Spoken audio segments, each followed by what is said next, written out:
Hello, this is Ryan Miriello. Welcome to San Diego Cycling Public in association with San Diego Design Week. Today I'm talking to Nicole Burgess. Nicole is a community cycling activist, I would call her. She is in Point Loma, California.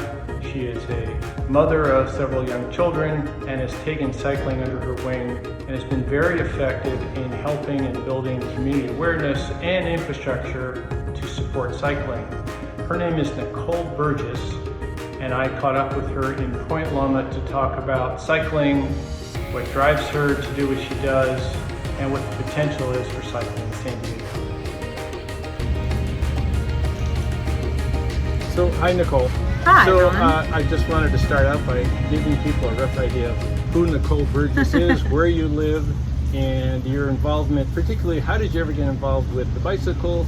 Tell us a little bit about yourself. Yeah, thank you for having me here. Nicole Burgess, and I live in Ocean Beach, Point Loma, a beautiful place out there. Native San Diegan, been here my whole life, but really, truly, I started really becoming an active commuter in San Diego. Never really dawned on me until I started taking my kids to school. You know, once a day, twice a day, I was taking them and picking them up, and we started a Dana bike train. And that really was the impetus of me getting on the bike and just making that daily commute, just that short 2 mile and a half commute with kids. And we did a bike train. I had sometimes. What's a bike train? What did you mean by bike train? Bike train is, from 2 to how many train links do you want? You know, you have a head, a pilot, and a caboose, and you just want to make sure you stay together. So oftentimes we had 15 to 20 kids in between, and we would just have a couple parents that would follow one behind and one in front. We would lead ourselves to school as safety in numbers is really critical. Got it. So it was super fun for the kids. Okay, these are 10, 11-year-old kids. They're just like freedom, going to school. They actually got their blood pumping in the morning, and as a past retired teacher, I know how important that is to just get stimulated, get that body working. These kids, at 1 year, I actually took a toll, and they were 95% of them were on the dean's, good academic list. So, I feel like there was so much value in that camaraderie, that community, that support system of riding there every day. And then the parents now have become longtime friends that I keep staying engaged with. So it's been great. Beautiful. And you stayed involved with cycling ever since. In fact, am I right to call you an activist? What would you call yourself? Enthusiast, activist, okay. Advocate. Good. So talk to us a little bit about the kinds of things that you're involved with now that either you started or you've been a part of that kind of give us a better idea of how you've turned that into action. Yeah, it started off just kind of small, like, I need to share the road sign for these kids. And then it just evolved into, wow, our city could do so much more, right? And wait, we're going to be on Nimitz. We need a little protection for these kids. So it started out very local community. I would go to the planning boards, worked with San Diego Bicycle Coalition. I then got on to Bike SD, a local advocacy group that just is trying to push that needle a little more for that everyday rider, for those 10-year-olds to get out, be able to safely ride. Have Dutch blood, so I visited Holland and understand the beauty of watching a 12-year-old ride themselves to school, a 10-year-old just independent going because it is safe.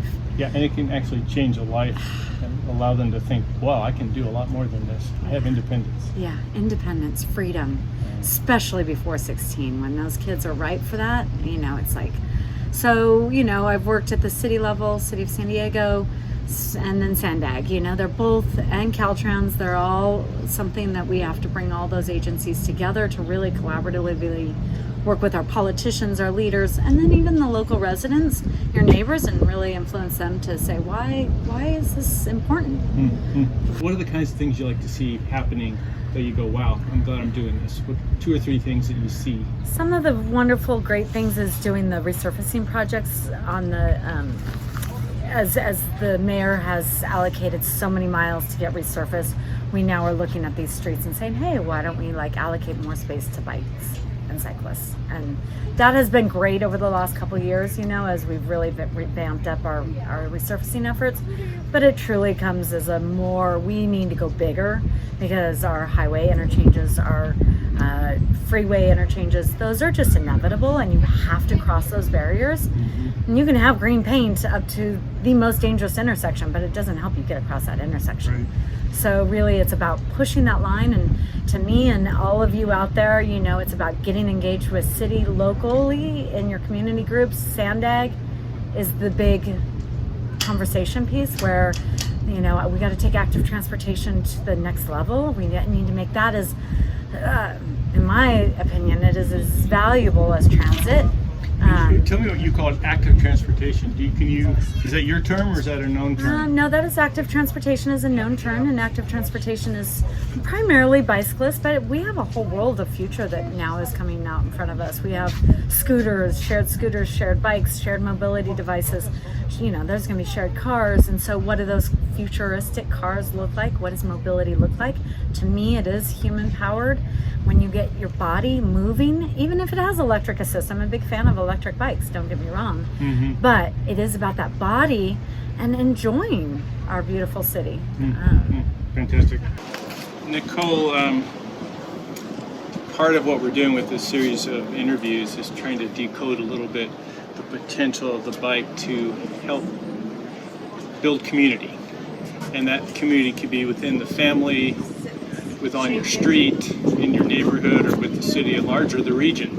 And I think community is a bigger subject now than it's ever been, particularly because of COVID and the way we're all rethinking about how we relate.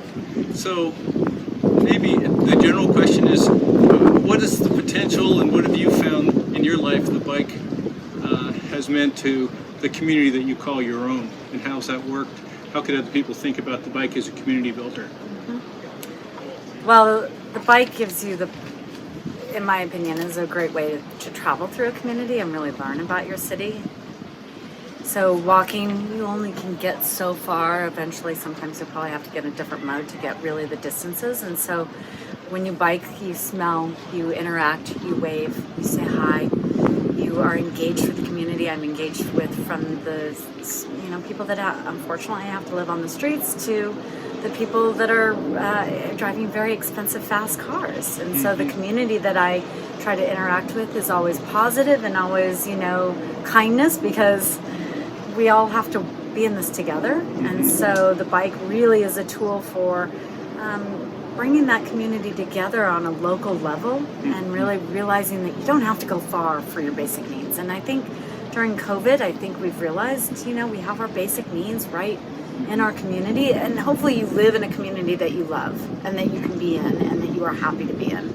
And then, or if not, the bike allows you to ride to other communities that you do want to see. Correct. And how does that bike and that transportation to that other community look like, right? So I transverse all throughout city of San Diego on my bike, and I am blessed to have some amazing, beautiful spots near the watersheds, and the San Diego River is one of my favorites. But I go up into City Heights. Well, let's look at this watershed of Choyas Creek and imagine Choyas Creek as beautiful as the San Diego River Trail all the way up into City Heights. You can have a 6-mile path for these community members, and it's really about what can that community envision and redesign. That's what you're getting into, the potential here. And I had an interview with County Supervisor Greg Cox and all the things he's done, and he talked about the ravines and how they could be a network of bike communities. Yes. And now with e-bikes, you can go so much further. Yes. So it's not just 5 miles from your house. You could take off with your kids even and do 25 miles and go see things that you've lived here your whole life and didn't know exist. Didn't even know. So I like what you said about knowing your city better. Just talk about that a little bit, because I can relate to that. Just go around every corner. You're like, whoa, I didn't know this was there. And as much as I ride through my city, it's always fun to go on a new street and learn new places and new businesses, beautiful spaces to just enjoy. Actually, I take my little phone out and I need to do work, and I go and I find a beautiful place in the city where I can just be on my technology and work from outdoor space. So I think just, as bikes, usually once you get out and ride a bike, you end up realizing how much other things that you can do and to protect our environment. And water is going to be one of our greatest resources that we really just need to keep clean and protect. And so can we look at our waterways, our mobility transportation down these waterways while improving our water, turning our backs not away from our watersheds but to them, and realizing that they're one of the greatest assets that we have.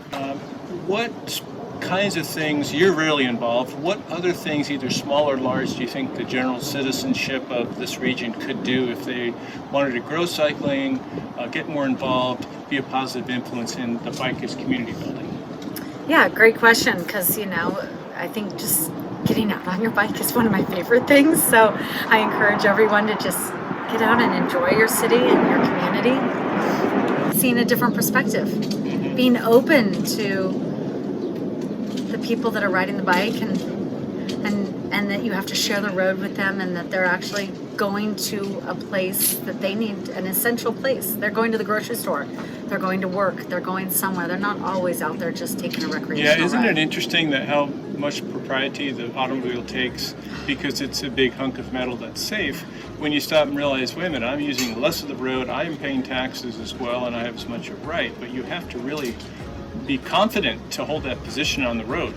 You do, and so, and that's a learned behavior as well. Can you talk about the behavior, because it is kind of a mindset, isn't it? Yeah, it is, and sometimes I get a little ambitious, and I'm like, oh yeah, well, let's take you for a ride, and I take people maybe for too big of a ride, and I have to put myself back and go, you know what, that 2-mile everyday ride on some of the worst roads was the best thing of how to make me feel comfortable in every type of situation. So it just takes practice, and so, and I'll just let you know, so Hassan Ikrada from San Diego asked me the other day, he says, so Nicole, do you feel safer on the streets now that with COVID? And then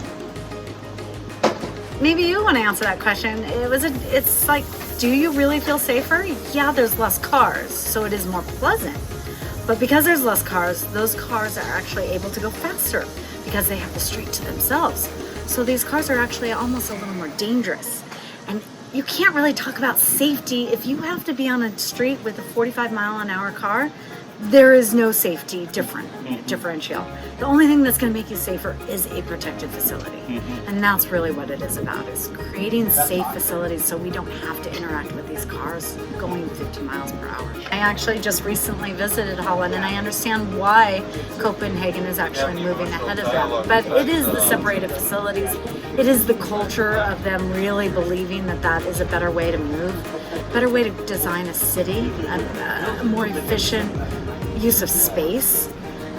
So we have a lot to learn, but we can also take a lot of lessons from Paris. Right now is doing, Anne Hidalgo, their mayor, is doing amazing things. I mean, eliminating parking and building in cycle tracks. And that's what we need. We need a mayor that is going to do that. We need somebody who really understands that bikes are mobility in San Diego. That is the biggest thing we can do, is to transform the city. And 10 years I thought we were right to do it, and I'm waiting for that leader to really take us to that level. I'm Nicole Burgess, and I am a cycling advocate, and I love my bike.